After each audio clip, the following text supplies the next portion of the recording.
The cost of living in Kenya today, just as it is all around the globe, is up.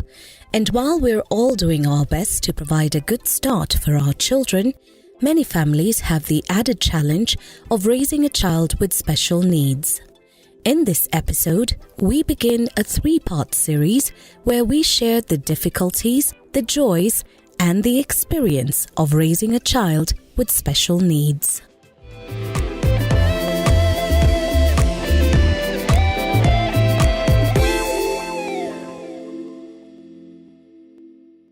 Hello and welcome to Sheila Lives Out Loud. I'm so glad you're here and watching. Please remember to click subscribe and also click on notifications so you never miss a single moment of the show. But we're here to chat about our children with special needs, and joining us for this conversation are Esther and Jemima Muthama. Let's kick off this conversation with Esther. Esther, thank you so much for joining us. Well, thank you, Sheila, for having me on the show. Great to see you. As we kick off this conversation, tell us a little bit about you. My names are Esther Mwendwa. I am a married woman, mother of 3 boys. My first son is 21 years, and my second son is 15 years and 10 years. Okay. Yes. However, there's one more role that you have. You're an entrepreneur, and I've loved what you've done with your business over the years. Keep doing what you're doing. Thank you. But how do you juggle all these roles? Being a mom, being a wife, and of course, keeping that business going? It's just by God's grace that I'm able to do that. It's not easy, and especially when you have a special child, because they need time.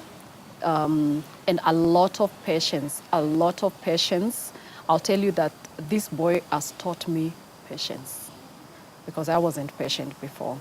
But for them to just acquire a certain, skill, or just to learn to do something, it's something that you have to teach over and over and be very, very patient.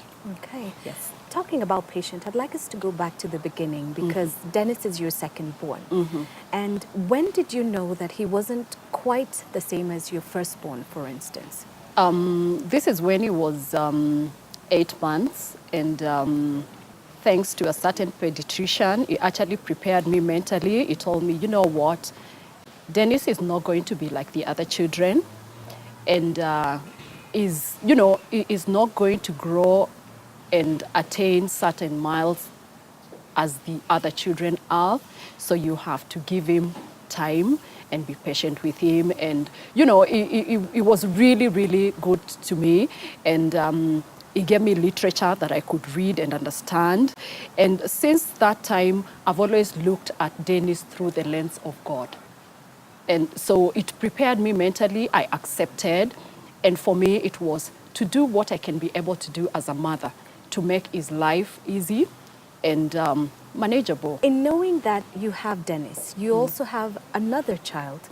Keeping things running in the household, what was that like, especially with you coming to terms with it? Because as moms, you're the first port of anything that's happening in the house. Mom adjusts before everybody else does. Yes. Helping the rest of the family transition and learn how to take care of Dennis. What was that like? When I got to learn this, he was still young, and my firstborn, Elvis, was still young. So for my firstborn even to grow up with Dennis, he got to understand him. And even at times when we go somewhere, my big son will always, he'll be the first one to wake up and maybe take Dennis to the toilet. You'll be the first one after we've had our meal, because when he was much younger, it wasn't even easy to sit in a restaurant and have a meal, because he doesn't have the patience to sit for long. So there are times we would get into a restaurant and we would take turns. So whoever finishes first, or whoever is not going to take their meal first, means you have to take Dennis round, because it does not have the patience to sit on that table like you people. So in most of the cases, he would not even have the meal, but would understand him. He would just have something little, maybe water, and for him, he just wants to see around. He just wants to take a walk. That's him. So in most of the cases, we have to adjust as a family, which we have done very well, in terms of having the time to do what he wants us to do. In fact, for us, it's what he wants, not what we want. Because if he decides he's not going to sit, he will not sit. So we'll take like turns. If my son takes him round, the dad will do that, and myself. And then at the end of the day, at times he will settle. He has grown over this over time. Because right now, if we go to a restaurant, he comfortably sits and he will have his meal. And if we go to the supermarket, he's fine, he will pick things well. But these are things that they grow to achieve. It just doesn't happen. Okay. That's why I said you need a lot of patience and you need to understand them. And again, some of the things will boil down to like the diet that he's having. It could have like allergies to certain foods. And when you're not aware like a parent, you end up just giving them what they are not supposed to take or what would make them hyper. Okay. We're going to talk about diet in a matter of moments. But right now, I'd like to know a little bit more about the outside society, because family adjusted. And when we watch television and we see our children with special needs, I mean, I'm sure you've watched it on Yes. television. Some are locked up in rooms. Yes. Others are tied to trees. Yes. The terrible things that have happened. Yes. And that simply stems from, one, a lack of understanding, a lack of resources as well. And I'd like to just talk about stigma in terms of what surrounds those children, our special needs children, and also the families of children with special needs. Wow. Sheila, thank you for highlighting that. And I will tell you, for me, I have walked in the shoes of parents of children with special needs. And when we talk about stigma, I'll say it's an understatement. It's actually, there is stigma in our society. I always say, these children are not the problem. We, the society, are the problem. We are the problem. We are the ones who will look at them and ask, what are they suffering from? Where is he sick? They are not sick. And they are not suffering from anything. They're just human beings like us, but created in a unique way by God, just the way he has created us. And when we started, I said, for myself, I told myself I will look at my son from God's lens. So if we look at these children from God's lens, we will get to love them and embrace them. And all what they need, it's love. It's love. These children are full of love. They are special in their own ways. And one special thing that I've found with my son, he will never hurt you. And if he realizes that he has done something, maybe dropped an item or something, and you are not happy, or something, or even at times when he doesn't settle and he realizes, well, of course he will know here, mom might not be happy. He will try to make it up and just give you a hug.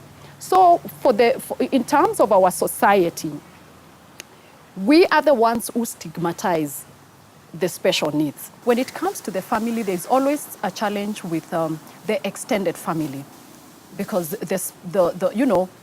it depends with families, because there are other families that would really accept and adjust and support.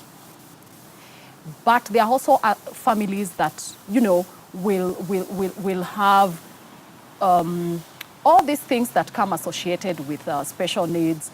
Coming from the African society, people always think that if you get a special child, there must have been something you have done. It could be a curse, it could be witchcraft. Name it, anything that is associated with special needs. So for me, I would say my nuclear family really accepted it. Well, the extended family part of them supported.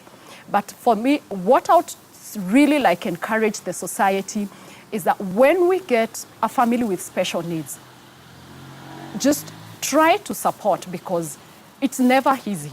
It's never easy in terms of even finances, because my son has gone through therapy for a long time. Therapy in Kenya, it's expensive. So you pay that extra. I remember he wore diapers for 7 years. It's expensive for a family to be able to buy diapers. And for me, I thank God, because I was able to buy diapers every week. I remember he wore diapers until the third baby came, and they wore diapers together. And actually, the third baby stopped wearing diapers before him. So a lot of support, because it's expensive just, to have these children run around and just look nice, each and every one of us. And my heart also goes out to the ones who are not able, who are not like financially able to take care of these children because of their special needs. There is quite a bit and a lot when it comes to the families and in terms of support of children with special needs, and also supporting the families, because like in my case and my children, they have been very supportive to their brother. There are places we go and they will sacrifice for him to have things first before them. But it's because they have understood him and they have grown to love him. And, you know, there's so much love around him. And for them, they know Dennis comes first before each and every one of us. And is just trying to make his life much easier and to appreciate him and just to shower him with love. Because that is all these children need. Just the showering of love, just loving them the way they are, because that is how God has created them. This is a very big deal, and I'm so glad that you're here talking to us about our children with special needs, because it's time that we as a society stop looking at families and think, oh, we should be engaged with these families, we should be doing something, because as a society, it could happen to us. And if it happens to us, then we will expect help. And where does that help come from? It comes from all of us as well. But earlier you talked about diet. Let's talk a little bit about diet, and then you can also help us understand therapy. What sort of therapy is available? Not only what Dennis had to go through, but what sort of therapy is available locally, and who can afford it? I'll actually start first with his diet, because I got to learn that Dennis was allergic to some foods much later, and, you know, would give him something like milk and it will be bloated, and I didn't know, you know, you'd go for like a day without, like a day constipated, 2 days constipated, but all along I didn't know it was allergic to milk, and just allergic to what we call lactose. Is lactose intolerant. So for Dennis, he has to take lactose-free milk, something like almond milk, rice milk, which is readily available in the supermarkets, but expensive. If you're buying a pack for like 400 shillings, I don't know how many families, if we are talking about families from the slums, and we are talking about just generally, how many people would be able to afford that milk every other day? Do you buy the milk or do you buy the food? It's a challenge. Yeah, it's a challenge. And for me, I'm talking about it because I know that there are children who are out there and their diet is not followed strictly because maybe the mothers don't know. And again, in most of the cases, you'll find that they don't know or they are not able to afford. And he's also, he has the allergy of gluten. So anything that has gluten is not supposed to take. And I'm talking about foods that have wheat. And this is from bread to chapati, you know. And there are times when you tell people, even family, that he is allergic to gluten, and someone looks at you like, how? How does it happen? But it's just allergies, the way we also have allergies as human beings. There are some foods they are not able to digest. So I will not get into the scientific bit about it. For me, I just know it as a mother. This is not supposed to take this and is not supposed to take that. And again, some of these children, in most of the cases, like Dennis is on supplements like basically throughout, because his system is able to like digest some of the foods. It's able to, like, if you get some of these the foods that he's allergic to off from his diet, then you need to supplement on what he could be lacking. And of course, supplements are not cheap either. They also come very expensive. Just, you know, to have supplements like throughout, I know there are times I would also have challenges with buying supplements. But when we talked about family, I mentioned that when we have the support of the family, it can also be an easier burden or an easier task for the families. Mm-hmm. Because like in my case, I had my sister-in-law buy for me supplements for my son Dennis like throughout. So I don't think about buying supplements because I get someone who can buy for me. Okay. Yes. But let's now talk about therapy and what is available locally and what you've, of course, had to go through. Okay, in terms of therapy, my son, the schools that he has attended, they've had like the therapy center, like occupational therapy, because he didn't have the muscle tone. It's something that has to be worked on for him to be able to do like the simple things, like just wearing his shirt, like dressing up, like just, tying his laces. So he had to learn what we call the fine motor and working on his muscle tone to be able to do that. Because, we cannot like do basically things for him throughout. He has to learn how to dress himself, how to shower himself, how to just do things for himself, and later just work for himself. Right. Yes. It hasn't been an easy road for you. Yes, you have to be very patient. Okay. Very patient. In closing, let's talk about the Johari Foundation and what that means to you. The Johari Foundation, we came up with this foundation for love of these children and to be able to reach out to the mothers who are not able to take care of these children, educate them. Also, be able to pick some of the children who are, who like cannot afford therapy, because I know it's expensive, because I am a mother and I've walked in the shoes of these mothers. It's something that I understand, and be able to pay like for their therapy. And just as God leads us, depending on what we can be able to do as a foundation to make it easier for these children and for the families as well. For the children just to have, to make it a little bit bearable, okay, for those families. All right. Thank you. Thank you, Sheila. This conversation on children with special needs continues with a panel led by the founder of the Johari Foundation, Jemima Muthama, in part 2.